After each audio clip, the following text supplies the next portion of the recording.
inspectrice, présentez-vous s'il vous plaît. C'est Mme Sanoso, Madame Nian, chef du service régional des sports de Dakar. Vous venez d'assister à la première randonnée de la Ligue de Dakar. Quelle impression vous avez? Effectivement, j'étais venue aujourd'hui représenter Madame Khady Gueye à cette grande randonnée de Dakar, organisée par la Ligue de Dakar et la Fédération sénégalaise de randonnée pédestre, et représente également le gouverneur de la région. Donc, il y a une question. Donc, les impressions que vous avez? Oui. Donc, féliciter déjà la Fédération et la Ligue pour cette belle collaboration. On a fait une randonnée de 8 km et c'était vraiment exaltant. Donc, c'était une joie de partager ces moments avec la Fédération et la Ligue. Donc, comme ils l'ont dit, la randonnée est vecteur de santé. Donc, ils travaillent en bonne symbiose avec tous les clubs de Dakar, avec les districts de Dakar. Tout le monde était présent. C'était une belle fête pour la randonnée. On a marché ensemble, on a parcouru la ville de Dakar et on a eu de la joie au cœur. Donc, je tenais à féliciter le président de la Ligue de Dakar et le président de la fédération pour cette belle randonnée. ci wolof rek nga tënk ko nga ñëw teewal fi ministre bi nga xam te mooy ministre des sports tey ci randonnée Ligue de Dakar ban impression nga ci am ban yëg-yëg nga ci am. Effectivement tey dama ñëwoon représenter si monsieur le gouverneur de la région de Dakar ak madame ministre des sports, de la jeunesse, des sports et de la culture ci randonnée bi ñu première randonnée, la grande randonnée de Dakar organisée par la Ligue.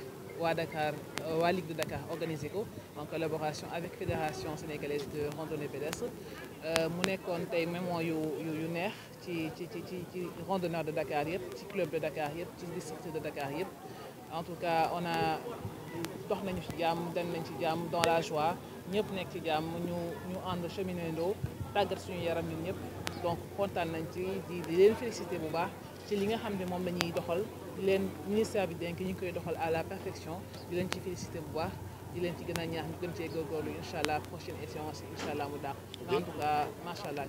jërëjëf nga fàttali ñu tur bi. Mame Sana Sow chef du service régional des sports de Dakar. Merci beaucoup. Président. C'est bon. Oui, président Mame Saliou. Oui, président. Vos impressions sur la première randonnée de la Ligue de Dakar. Voilà, nos impressions, c'est un sentiment de satisfaction, vraiment de soulagement, puisqu'il fallait relever le défi de la mobilisation. Ce que la Ligue de Dakar a réussi. À sa tête, le président Omar Niass, j'allais dire l'excellent et le seul et unique président de la Ligue de Dakar. Il a reçu une mobilisation exceptionnelle aujourd'hui. En plus de la mobilisation, il y avait un autre défi à relever, celui de l'organisation. Vous l'avez vu et constaté, ça a été parfaitement bien organisé par les encadreurs. Et Dieu merci, on a eu zéro incident. Ça veut dire simplement que la sécurité était là. Rendons grâce à Dieu et puis mais félicitons aussi les forces de défense et de sécurité qui ont su bien nous encadrer.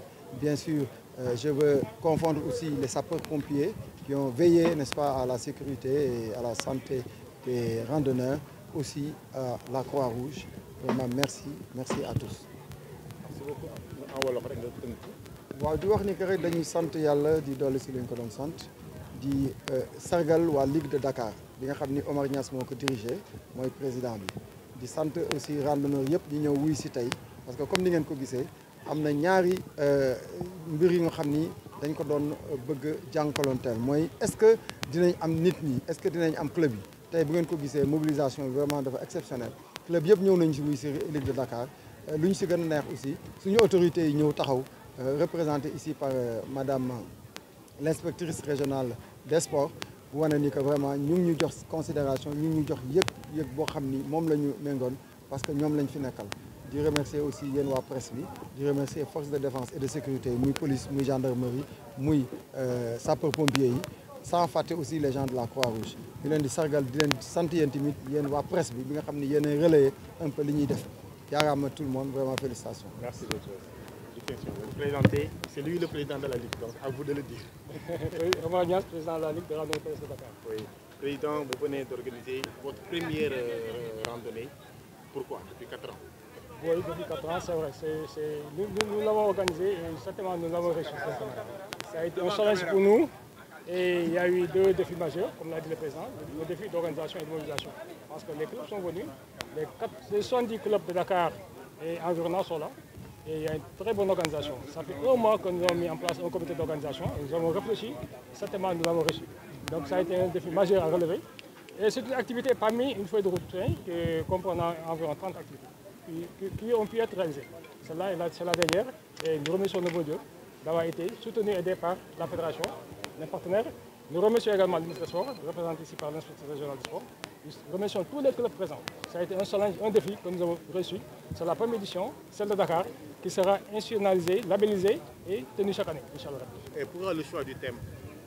Le thème, comme vous le savez, la randonnée, c'est un facteur de cohésion et de bien-être social. Tout le monde est là, toutes les catégories socio-professionnelles sont là.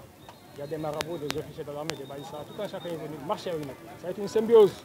Et les forces de sécurité sont là, qui nous accompagnent. Ça veut dire que c'est la cohésion sociale, c'est le Sénat dans sa globalité.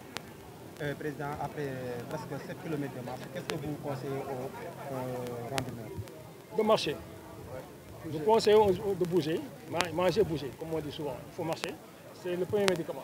Parce que la marche, c'est un facteur de santé publique. Le ministère l'a compris, hein. Il est en train de conventionner avec la fédération pour que tous les départements du ministère de la Santé puissent organiser sur des thématiques touchant les populations en termes de prévention et de curation. Derrière cette randonnée, quel message vous voulez véhiculer? Le message que je vais lancer, c'est en direction des populations. C'est ce qu'ils ne font pas dans la randonnée. On les demande de bouger, de se lever et de venir s'affilier dans les clubs. Dans les 4 districts de Dakar, dans chaque quartier pratiquement il y a un club. Donc autant se rapprocher de ces clubs et de venir marcher. Parce que nous, chaque dimanche, nous marchons dans Dakar. Et même le samedi, nous marchons. C'est bon, nga tënk ko ci wolof. waaw tey dañuy am mbégte rek ak contentement teew fi tey ci première édition grande randonnée Dakar bi nga xam ne Ligue de Dakar moo koy organisé ci ndigalu ak ndimbalu fédération ak ministère des sports. ñu daje fi nag daanaka juróom-ñetti fukki club yu am ci Dakar yëpp ñoo leen dox fi tey. ñu amoon nag ñaari défis yoo xam ne ñu ko doon relevé mooy benn bi mooy dajale nit ñi ba pare bu ñu ñëwee aussi mu am une bonne organisation. Je pense que loolu réussir nañ ko kon ñu sant yàlla rek di ñaax nit ñi rek ñu dem ci club yi bokk ci club yi di dox parce que dox moom mooy premier facteur de santé publique. ministère xam na ko de la santé xam na ko ba ñoom ñu ngi jokkalante ak ministre de la fédération pour que ñoom seen département yëpp mën a organiser des randonnées pour mën a véhiculer des messages en direction des populations. kon dox lu baax la ñu naan dox ndox kon nit ñi nañu dox di naan dox. lu tax ngeen taamu thème bi? thème bi waaw pour dajale nit ñi rek pour wane ni randonnée saa ñu ko defee façon bu nit bu ne dina ñëw toutes les catégories socio-professionnelles dina ñëw xeet bu ne dina ñëw dox ak ñun moo xam boom tenu la am ay galaat grade lu mënti doon rek moo xam sëriñ la tout le monde vient marcher avec nous. Donc bu ñu fi dajee rek li am solo mooy t-shirt beeg casquette ak bouteille ndox bi ñu xam kii ak kii loolu nag cohésion la loolu boo ko xoolee mooy Sénégal ci boppam. Monsieur président Niass sa mandat léegi mu jeex est-ce que da ngay postuler waat wala da ngay sédd keneen? waaw suñu mandat day jeex année bi lay jeex parce que on a un mandat olympique de 4 ans ñu ngi faloon le 21 novembre 2021 ki ñu faloon d'ailleurs c'est l'actuel ministre des Sports moo nekkoon inspecteur régional des sports bi mu demee la ko kii remplacé moo ñu fal ci bis li installé ñu kon vraiment loolu daf ñu marqué léegi nag dañuy bàyyi rek randonneurs yi xam nga ñun famille la waaw famille la kenn day jiitoo nekk ci ginnaaw bu fekkee ñi ci ginnaaw gis nañu ki jiitu doxalul tamit ñu pousse ko rek indi keneen mais jàpp naa ne bu ñu ci eggee incha allah dinañ jox suñu position. Est-ce que vous voulez revenir sur le mandat en français s'il vous plaît? Vous allez postuler après une année, après 4 ans, vous allez postuler après? Le mandat est de 4 ans, c'est le mandat olympique, c'est défini par le ministère, la tutelle. Donc tout le monde y veille. Nous sommes tous tenus de se conformer à cette directive ministérielle. Et c'est valable pour les clubs, les districts, les ligues et les fédérations. Donc cette année, nous allons terminer et faire un bilan. À l'heure du bilan, nous sommes à 158 randonnées organisées à ce jour. Ça dit, c'est un bilan. Maintenant, si les gens de la randonnée pensent que Moussa Niass devrait être reconduit, ça, j'ai leur appréciation. En tout cas, moi, je suis à leur disposition.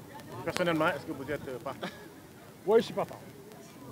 daanaka dox ngeen lu toll ci juróom-ñaari kilo. yëfi moom man de damay doxee mën naa ñibbi géej waaye léegi di dox parce que xam naa ni si njaay di dox loolu moom ku koy dox moom xamal ni kuy dox moom xamal ni yaa ngi prévenir contre cette maladie ñàkk dox bi nag mooy musiba et man l'inspecteur l'a compris ba tey dox nag ñun yaakaar naa sax du ko mën def mais il a fait quand même il a réussi macha allah sant yàlla. Merci beaucoup. Merci.